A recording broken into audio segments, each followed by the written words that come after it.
Kamu kenapa di sini, Le? Kamu kenapa di sini?" Bena tersentak kaget. Ia akhirnya berbalik arah, berlari menuju pintu keluar. Cepat-cepat ia lari, namun pintu yang dituju seakan seperti menjauhinya. Ia terus berlari, sampai akhirnya gagang pintu rumah itu berhasil digenggamnya. Pintu pun terbuka, satu kakinya melangkah keluar.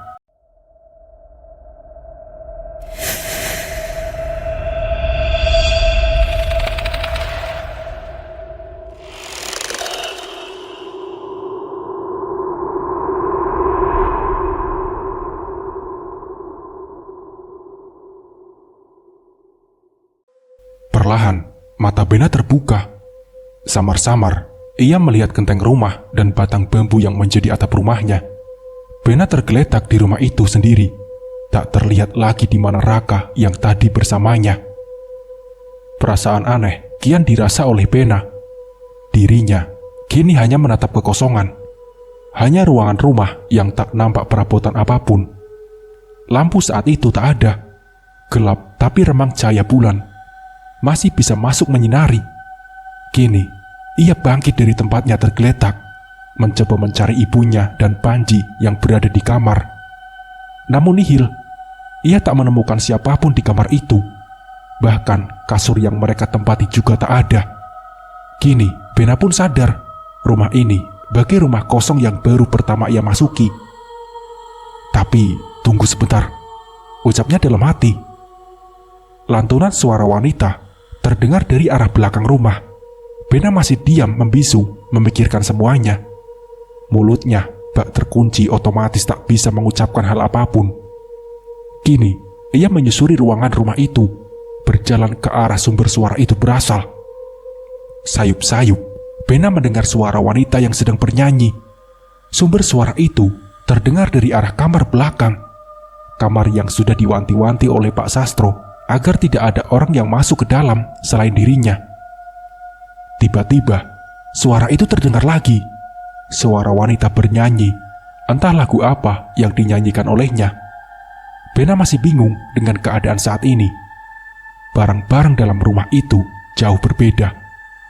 Orang-orang rumah tak ditemukan juga. Ketakutan kian menyelimuti pikiran Bena. "Nak, kenapa di sini?" Suara halus itu mengagetkan Bena dari lamunannya. Keringat dingin muncul dari dahinya, deras. Rasa takut yang dirasakan kian banyak. Namun rasa penasarannya lebih besar saat ini. Bena terus bergerak, berusaha untuk meraih gagang pintu. Detak jantungnya terdengar keras tak beraturan. Semakin dekat, semakin tak bisa dikendalikan. Ia mencoba tenang tapi tak bisa. "Nak, kenapa di sini?" Terdengar suara itu lagi. Tangan Bena pun terhenti. Tinggal sedikit lagi, tangannya menyentuh pintu tersebut. Badannya mulai membeku ditembus angin malam yang datang tiba-tiba dari arah belakangnya. Suara wanita bernyanyi berhenti, tak terdengar lagi, menimbulkan suasana yang lebih mencekam dan ketidaknyamanan. Tapi sekali lagi, Bena ingin meraih gagang pintu yang ada di depannya. Aku di mana? Aku di mana?" Gumam Bena tiba-tiba. Ia mulai mendorong pintu itu ke dalam, menimbulkan sedikit celah terbuka. Yang nampak hanya gelap pekat. Tak ada bentuk yang bisa dilihat. Tak ada sesuatu yang ditemukan, menimbulkan ragu pada Bena untuk terus melangkah. Bena pun terdiam sejenak. Kini, ia teruskan satu langkah masuk ke ruang gelap itu. Jangan masuk. Hanya Bapak yang boleh masuk ruangan ini." Suara itu muncul dari dalam kepala Bena. Teringat pesan dari bapaknya yang membuat langkah Bena sekali lagi berhenti. "Kamu kenapa di sini, Le? Kamu kenapa di sini?" Bena pun tersentak kaget. Ia akhirnya berbalik arah, berlari menuju pintu keluar. Dan cepat-cepat ia lari, namun pintu yang dituju seakan seperti menjauhinya. Ia terus berlari, sampai akhirnya gagang pintu rumah itu berhasil digenggamnya. Pintu pun terbuka, satu kakinya melangkah keluar. "Le, mau kemana? Temani aku." Suara wanita itu berasal dari belakang tubuh Bena. Sesaat kemudian, Kilau cahaya putih membuat Bena tersadar dengan keringat dingin yang terus mengucur deras membasahi tubuhnya. "Pak, Bapak, aku di mana, Pak?" tanya Bena yang terus menggenggam erat tangan Pak Sastro. "Kamu kenapa, Toleh? Bapak nemuin kamu sama Raka tidur kok di depan jendela?" tanya bapaknya kepada Bena. "Bapak kapan pulang?" ucap Bena. "Shh, jangan keras-keras. Jangan bangunkan Panji dan ibumu," perintah bapaknya. Bena lantas mencoba menenangkan dirinya. Ia mulai mengatur nafas dengan lebih pelan. "Ini aku gak mimpi kan, Pak? Bapak nyatakan Raka di mana, Pak?" tanya Bena bertubi-tubi. "Satu-satu kalau tanya. Tapi sebelumnya Bapak tanya dulu, kamu kenapa? Tidur atau pingsan sih?" ucap bapaknya. "Tapi aku dan Raka mendengar suara aneh, Pak. Pas aku intip keluar, ternyata aku melihat kuda berwarna hitam ada di pohon mangga. Setelah itu Raka menyusul. Sehabis itu ada suara," ucap Bena kepada bapaknya. "Suara apa toh, Ben?" tanya Pak Sastro yang tak sabar mendengar cerita anaknya. "Perempuan, Pak. Ada suara perempuan, bukan ibu. Itu jelas bukan ibu, Pak. Lalu Bena gak ngelihat apa-apa. Semuanya gelap, Pak." Bena mencoba terus mengingat. Pak Sastro mengelus rambut anaknya, mencoba terus menenangkannya. "Tenang, Yole. Kamu sudah aman. Kamu mimpi apa memangnya?" tanya bapaknya. Tak ada satu kata lagi keluar dari mulut Bena. Ia seperti banyak kehilangan energi. Pak Sastro yang melihat kondisi anaknya itu tak mau melanjutkan lagi pertanyaannya. "Ya udah, gak usah dijawab. Gak apa-apa. Kamu istirahat. Susul adikmu Raka di kamar ya, Le," perintah Pak Sastro tenang. Bena pun mengangguk, menyetujui perintah bapaknya. Bena tak langsung pergi ke kamarnya. Ia lebih dulu membersihkan kakinya di kamar mandi. Setelah itu, barulah ia menuju kamarnya. Pak Sastro masih di depan, masih duduk dengan sebatang rokok yang diapit kedua jarinya. Ia merasakan hari ini benar-benar melelahkan. Dalam lubuk hati terdalam, Pak Sastro merasa bersalah karena telah menyeret seluruh anggota keluarganya ke dalam rumah yang ternyata benar-benar menyimpan berbagai masalah. Namun kondisi mengharuskan dia untuk bisa bertahan.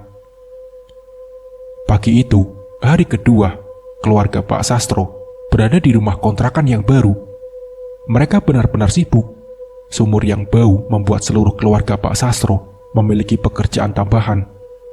Mereka semua harus meminta air dari tetangga untuk keperluan mencuci pakaian, membersihkan piring, dan peralatan makan yang kotor. Untuk mandi, mereka menumpang dulu di kamar mandi milik tetangga mereka. 1-2 ember digunakan Bena. Tangannya penuh menenteng ember yang telah berisi. Air bersih tersebut didapat dari tetangga mereka, Bu Marni. Bau busuk air sumur seperti hal yang tak bisa ditangani. Sudah bermacam-macam cara digunakan, dari memasukkan kaporit sampai menggunakan tawas. Namun hasilnya sama saja. Hal tersebut tidak bekerja. Yang dimasukkan ke sumur tersebut sudah banyak. Takut jika menggunakan bahan kimia terlalu berlebih, malah menimbulkan masalah baru. Pak Sastro akhirnya menutup sumur tersebut dengan kain hitam. Mungkin tujuannya untuk mengurangi bau yang ditimbulkan dari sumur tersebut. Malam pun kembali datang. Keluarga Pak Sastro sedang berkumpul menikmati hidangan malam sederhana. Tak ada daging, hanya 2 butir telur yang didadar, kemudian dibagi menjadi 5 bagian. Masing-masing mendapatkan bagian yang sama. Tak ada yang lebih besar atau sebaliknya. Sambal wajib dihidangkan dalam keluarga ini. Sayur kangkung menjadi pelengkap. Dalam kesederhanaan keluarga itu, dengan penuh rasa syukur dan terus berterima kasih kepada Ilahi, masih diberikan kesempatan untuk bertahan walau dalam kekurangan. "Tambah nasinya, Ben," ucap ibunya menawarkan. "Mas Bena saja yang ditawari, Bu." Raka memotong pembicaraan. "Bocah irian saja loh. Kamu kan anak kedua. Ya nawarinya habis Mas Bena lah," gerutu ibunya. Sudah. Makan yang tenang. Gak usah banyak perdebatan. Nikmati saja. Gak usah banyak bicara. Nanti keselak loh, tegur Pak Sastro. Suara itu muncul dari mulut kecil Bena. "Loh, Ji, keselak ya? Minum sana, minum. Ambilin kita juga ya," perintah Raka sambil cengengesan. "Kak, kamu itu loh, kalau bercanda suka keterlaluan. Panji kan lagi keselak, mbok kamu yang ambilin," tegur Bena pada Raka. "Gak apa-apa mas, nanti saya ambilin sekalian ya," jawab Panji dengan ucapan yang datar. Seisi ruangan hanya terdiam, tak ada hal yang diucapkan lagi. Sesekali bapak melihat tajam ke arah Raka. Tak jarang Bena juga melirik ke arahnya. Ibunya masih sibuk dengan hidangannya. "Bena, Raka, kemarin malam kalian berdua lihat apa?" tanya bapaknya tiba-tiba, membuat suasana hening sementara. "Kan kemarin sudah cerita pak," timpal Bena. "Yang kemarin belum jelas Ben, kamu juga pasti belum tenang saat cerita," pinta bapaknya. "Pak, iya gak apa-apa bu, aku cuma mau tahu anak-anak melihat apa," ucap kembali Pak Sastro. "Perempuan kan Mas Ben, ada perempuan di halaman rumah, di bawah pohon mangga," Raka tiba-tiba berucap. "Gundulmu, kuda warna hitam kak, ada kuda diikat di pagar rumah, kudanya tinggi, gede," balas Bena mencoba meluruskan. "Jadi yang benar yang mana?" tanya kembali Pak Sastro. "Kuda pak, kuda," timbal Bena. "Enggak, perempuan yo mas," balas Raka. "Terus kalian berdua itu kok bisa tiduran di bawah jendela?" tanya Pak Sastro. "Nggak tahu pak, aku dengar ada suara wanita di sebelahku, kayak setengah teriak gitu. Aku kaget terus jatuh," ungkap Bena. "Aku juga dengar mas, bener kata Mas Bena. Ada wanita yang ngomong di sebelah telinga, persis. Aku lihat Mas Bena jatuh, tapi setelah itu aku ya ambruk pak," tambah Raka. "Setelah itu aku bangun, tapi ternyata rumah ini kosong pak. Tak berpenghuni, tak ada barang-barang kita," lanjut Bena bercerita. Ia lalu menceritakan kejadian yang ia alami saat terbawa ke alam lain yang mendengar suara wanita yang sedang bernyanyi. "Loh, mas, aku juga mengalami hal yang sama. Bangun sudah di tempat yang sama dengan keadaan yang beda." "Beda bagaimana, Leh? Coba kamu ceritakan semua," suruh ibunya pada anaknya. Raka tahu itu udah beda. Lalu Raka buka pintu buat keluar. "Aku mau cari kalian." Raka pikir bisa minta bantuan di luar bu. Ternyata Raka pun menghentikan pembicaraannya. "Ternyata apa Raka? Jelaskan sama ibu," pinta ibunya yang penasaran. "Ada, tahu itu manusia atau bukan bu? Badannya besar, kepalanya besar bu, hitam. Sudah berdiri di dekat pagar rumah. Lalu dia lari ke arah Raka. Sehabis itu Raka sudah bangun pas lagi dibopong sama bapak." Raka melanjutkan. "Tak kira kalian itu tidur loh, soalnya sudah malam. Bapak habis ngobrol lama sama Mbah Kramah tentang masa lalu penghuni rumah ini," ucap Pak Sastro. Pak, kamu ini loh, rumah ini sudah gak beres dari awal masuk. Murah ya murah pak, tapi pahamilah, gangguan kayak gini bikin aku gak tenang," ucap istrinya dengan nada agak tinggi. "Iya aku paham bu, aku paham. Kita coba beberapa bulan di sini.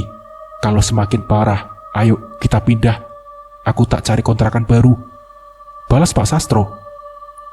Mereka lalu melanjutkan makan malam. Seakan lupa akan sesuatu. Ada hal aneh yang tidak mereka sadari saat ini. Pak Sastro memang terlihat cuek dengan keadaan keluarganya. Tapi bukan cuek. Terlalu banyak hal yang terus dipikirkannya. Masalah hutang, masalah usahanya, masalah anak buahnya yang pergi entah kemana. Lelaki itu menanggung banyak beban, banyak kewajiban yang harus ia tuntaskan. "Pak, Panji di mana? Kok ambil minum lama?" Raka yang menyadari Panji yang belum kembali. "Iya loh, lama banget ambil minum. Lama ini pak," tambah Bena, membuat Bularas mulai panik. "Anakmu saat itu loh pak, dijaga. Kemarin kan dia habis." Belum selesai dengan ucapannya, mereka semua dikejutkan dengan suara tawa cekikikan anak kecil dari arah belakang. "Panji, Panji!" teriak Bularas, bangkit dari tempatnya duduk, disusul oleh yang lainnya juga. Mereka semua bergegas berjalan ke arah belakang. Semua orang berlarian. Semua orang mencari di setiap sudut ruangan rumah itu. Tidak ada Panji di sana. Sampai akhirnya Bena sadar. Pintu kamar yang dilarang bapaknya untuk dimasuki terbuka. Pelan-pelan mereka semua menuju ruangan tersebut. Jelas sudah suara cekikikan anak kecil terdengar lagi di dalam kamar tersebut. Perlahan pintu mulai didorong ke dalam. Nampak jelas Panji sedang jongkok sendirian di dalamnya. "Ji, ngapain kamu?" ucap Bena tiba-tiba. Mulutnya seakan secara otomatis bergerak sendiri melihat tingkah anak adiknya. Mas Bena, enak ini mas," jawab Panji tersenyum datar yang dirasa getir oleh semua. "Ji, gendeng kamu ya. Ngapain kamu sendirian di sini? Ngapain?" ucap Raka yang penasaran. Ibunya langsung masuk ke dalam, menggandeng anak terakhirnya. Bena pun keluar dari kamar itu dengan mulut yang masih terus mengunyah. "Enak, kamu makan apa, Leh?" tanya Pak Sastro. "Itu di kamar ternyata banyak bunga ya, Pak. Panji suka, Pak. Enak bunganya. Kemarin pas main sama Nyai, Panji dikasih makan cemilan. Rasanya mirip bunga, Pak," jawab Panji dengan wajah datar. "Astagfirullah, Panji, itu bunga buat syarat. Kenapa kamu makan?" tanya Pak Sastro dengan wajah penuh heran. "Pak, ada yang gak beres ini, Pak.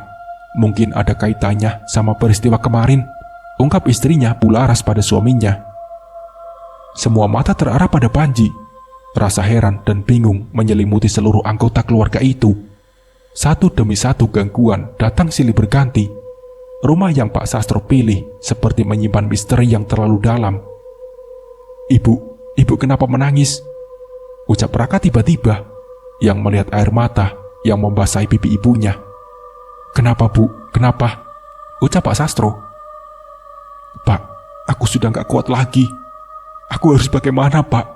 Aku tidak kuat melihat anak-anak ngalamin hal semacam ini," ucap Bularas menjawab pertanyaan anak dan suaminya sambil terus menyeka air mata yang terus keluar dari matanya. "Aku sudah bilang, kita tahan dulu. Aku tak cari cara. Aku tak cari pinjaman dulu, biar kita bisa pindah tempat, Bu," jawab Pak Sastro. "Pinjaman lagi? Mau bayar pakai apa, Pak? Mau jual apa lagi? Harga diri, Pak.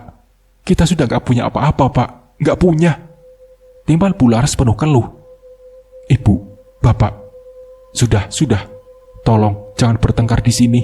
Tolong," ucap Bena dengan bibir bergetar.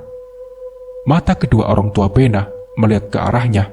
Mulut mereka berdua tiba-tiba terkunci. Suasana hening sesaat. Baik Bena, Raka, dan Panji, mereka bertiga hanya bisa menundukkan kepalanya melihat kedua orang tuanya bertengkar. Brr. Suara itu terdengar dari pintu belakang, membuat semuanya mengalihkan perhatian ke satu titik. Jangan dibuka," perintah Pak Sastro. Brr. Kemudian suara kedua terdengar, membuat keluarga itu tak berkata satu patah pun. Semua pun terdiam. Bunyi ketukan pintu terdengar dari arah depan. Kini semua perhatian tertuju pada arah sumber suara. Pak Sastro segera beranjak dari tempat duduknya. Bena dan Raka mengekor di belakangnya, diikuti oleh Bularas yang menggandeng Panji sambil melangkah. Pak Sastro tampak seperti sedang memperhatikan bayangan dari jendela rumah. Ada tamu, gumamnya lirih. Gagang pintu lekas ia raih. Segera pintu itu ia buka. "Assalamualaikum, Pak Sastro." Suara berat dari orang tua seakan menggema di ruangan tamu rumah itu, memecah keheningan yang terjadi sebelumnya. "Waalaikumsalam. Masuk Mbak Kramah, masuk, silakan duduk," ucap Pak Sastro mempersilahkan tamunya. "Gak usah, ada yang perlu aku katakan sama kalian," ucap Mbak Kramah. "Ada apa toh, Mbah? Kok kesannya buru-buru begitu?" tanya Pak Sastro penasaran. "Di belakang rumahmu ramai malam ini. Aku datang ke sini hanya mau memastikan kalau kalian semua baik-baik saja," jawab Mbah Kramah yang semakin membuat semua anggota keluarga bingung. "Ramai bagaimana, Mbah? Itu hanya kebun loh, Mbah," ucap Bularas. Malam ini kalian akan tahu. Tanah ini sudah lama tak berpenghuni. Semua yang tinggal di sini sering diganggu, ucap Mbak Ramah. Boleh kita menuju ke belakang, Pak? Ucap Mbak Ramah meminta izin pada Pak Sastro. Ia hanya mengangguk tanpa ada suara. Maaf, Mbah, boleh saya bertanya sesuatu terlebih dahulu? Ucap Bularas tiba-tiba. Apa, Nduk? Ada apa? Tanyakan saja, ucap Mbak Ramah dengan suara beratnya. Ia menghentikan langkahnya, berdiri dan bersiap mendengar pertanyaan yang akan diajukan oleh Bularas. Panji, tadi kami lihat dia makan kembang setaman dengan lahap. Saya bingung, Mbah. Apakah ini masih ada hubungannya dengan peristiwa kemarin? Tanya Bularas dengan mata sendu. Ada, Nduk. Yang sekarang akan datang juga. Ada hubungannya dengan yang kemarin, jawab Mbah Ramah. Terus bagaimana, Mbah? Anak saya bagaimana? Tanya Bularas yang seakan mengkhawatirkan keadaan Panji. Tak bisa dipungkiri, perasaan Bularas saat ini diselimuti oleh rasa takut yang tak bisa ia redam. Hal yang tak masuk akal seakan-akan berjejal memenuhi kepalanya. Ambilkan air 1 gelas, perintah Mbak Ramah pada Pak Sastro. Kini ia terdiam memperhatikan Panji. Awalnya bocah itu hanya senyum-senyum saja, seperti malu kalau terus diperhatikan. Namun nampaknya ada hal yang terus memancing perhatian Mbak Ramah, membuatnya terus penasaran. Sugeng Dalu Ramah. Tawa keras lepas dari mulut bocah kecil itu, membuat seisi ruangan larut dalam rasa takut. Bularas langsung memeluk Panji. Namun ekspresi bocah itu seperti menunjukkan ketidaksukaan pada Mbak Ramah. Siapa kamu? Kenapa bisa mengenalku? Tanya Mbak Ramah pada sosok yang berada dalam tubuh Panji. Aku ya aku, bukan lainnya. Aku yang berada di dalam rumah ini, ucap sosok itu. Apa kamu Mbah Wat? Ucap Mbak Ramah. Sesaat kemudian Pak Sastro tiba dengan membawa air. Panji masih saja tersenyum getir, membuat Bena dan Raka yang melihat itu merasa semakin diselimuti ketakutan. Panji, kenapa, Ben? Adikmu kenapa? Tanya Pak Sastro yang kebingungan karena melihat Panji. Sastro yang dulu tinggal di rumah ini suka sama Panji, ucap Mbak Ramah. Lekas ia mendekati Panji, memegang kepalanya dan terus menatapnya dengan tajam. Kamu kenapa masih di sini? Tanya Mbak Ramah. Panji hanya tersenyum, kepalanya menggeleng berkali-kali. Keluar ya, keluar. Tanya Mbak Ramah.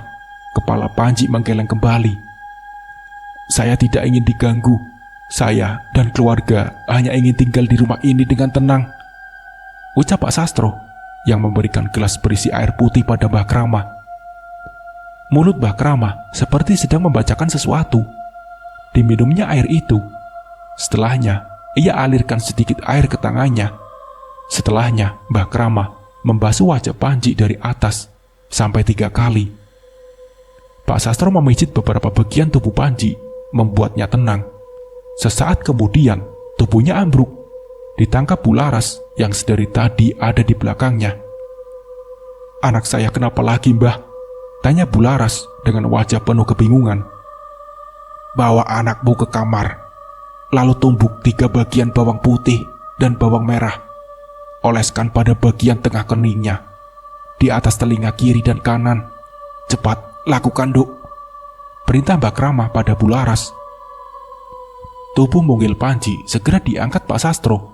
Ia pindahkan ke atas kasurnya. Bena dan Raka hanya bisa melihat itu dari kejauhan, membuat mereka takut untuk mendekat. Bularas dengan membawa piring kecil berisikan bawang putih dan bawang merah yang sudah ditumbuk. Cepat-cepat ia oleskan sesuai perintah Mbak Ramah. Sebenarnya ini ada apa, toh, Mbah? Tanya Bularas. Jawaban tak kunjung didapatkan. Mbak Ramah masih terdiam menatap Panji. Biarkan anak ini istirahat. Dia sudah baik-baik saja, ucap Mbak Ramah. Kemudian semua orang meninggalkan kamar kecuali Bularas. Ia menjaga anak terakhirnya yang masih terlelap. Selanjutnya, Mbah Kramah mengajak Pak Sastro berjalan ke ruang belakang. Ia menyuruh Pak Sastro membuka kain penutup sumur. Bau air comberan yang tadinya hanya samar lewat, kini keluar seakan memenuhi seisi ruangan, membuat siapapun yang berada di dekat sumur itu pasti menutup hidungnya. "Bau banget sih Pak, bau banget," teriak Raka yang sedang menutup hidungnya rapat-rapat. "Sabar ya, Mbah coba tangani," ucap Mbah Kramah. "Tangani bagaimana Mbah?" ucap Pak Sastro. "Sumur ini harusnya nggak bau. Sumur tetangga yang lain semuanya normal. Entah maksudnya apa. Tolong ambilkan 1 genggam garam dapur," suruh Mbah Kramah. Pak Sastro segera bergegas melakukan perintah dari Mbah Kramah. Kini Pak Sastro sudah berada di bibir sumur rumah itu. Mbah Kramah paham Pak Sastro bukanlah orang biasa. Tinggal menunggu waktu saja. Dirinya akan terus diasah. Tinggal waktu yang akan menjawab apakah Pak Sastro dan keluarganya mampu menghadapi banyak kejadian yang tak masuk akal yang akan datang. "Pak Sastro, bacakan apapun yang kamu bisa. Lempar garam itu ke dalamnya. Lalu tambahkan ini." Mbah Kramah menyodorkan 3 lembar daun kelor yang di bawahnya. "Iya Mbah, baik," ucap Pak Sastro. Karena penasaran, Benat dan Raka masih saja berdiri memperhatikan 2 orang tua itu yang sedari tadi berkutat dengan hal yang menurutnya sulit dimengerti. "Mas, itu pada ngapain sih?" tanya Raka pada kakaknya. "Sudah, lihat saja. Aku ya tidak tahu Kak. Urusan orang tua memang ribet, jadi takut kalau tambah dewasa," ucapnya pelan. Garam berada di tangan kanannya dilempar masuk ke dalam sumur. Setelahnya, 1 persatu daun kelor yang diberikan Mbah Kramah dilemparnya pula 1 persatu. "Sudah Mbah, lalu selanjutnya apa?" ucap Pak Sastro pada Mbah Kramah. "Sudah, biarkan saja," ucap Mbah Kramah. Bau busuk masih menyeruak. Apa yang dilakukan Pak Sastro sepertinya tidak langsung membuahkan hasil. Angin malam menyeruak masuk secara tiba-tiba. Hembusannya berasal dari sela-sela pintu belakang rumah itu. Tiba-tiba terdengar jelas suara orang berkerumunan di kebun belakang rumah itu. Seakan seperti sedang ada banyak orang yang hadir. Mbah Kramah bersiap menuju pintu belakang. Entahlah apa yang nantinya akan ia lakukan. Namun nampak jelas langkahnya begitu hati-hati. Pak Sastro yang mengetahui hal tersebut mencoba menemani Mbah Kramah. Takut kalau terjadi sesuatu yang tidak diinginkan. Pak, Mas Bena Pak, Mas Bena." Raka pun berteriak ngeri, seakan ada sesuatu yang terjadi pada Bena. Belum juga tangan Mbah Kramah menyentuh pintu, ia dan Pak Sastro hanya berbalik arah menuju Bena yang tiba-tiba sudah jatuh terkapar. "Kenapa lagi ini Mbah?" tanya Pak Sastro panik. "Mau apa kamu Wat? Mau apa kamu sama keluarga ini?" tanya Mbah Kramah, membuat malam itu semakin mencekam. Dan setelah Mbah Kramah berucap seperti itu,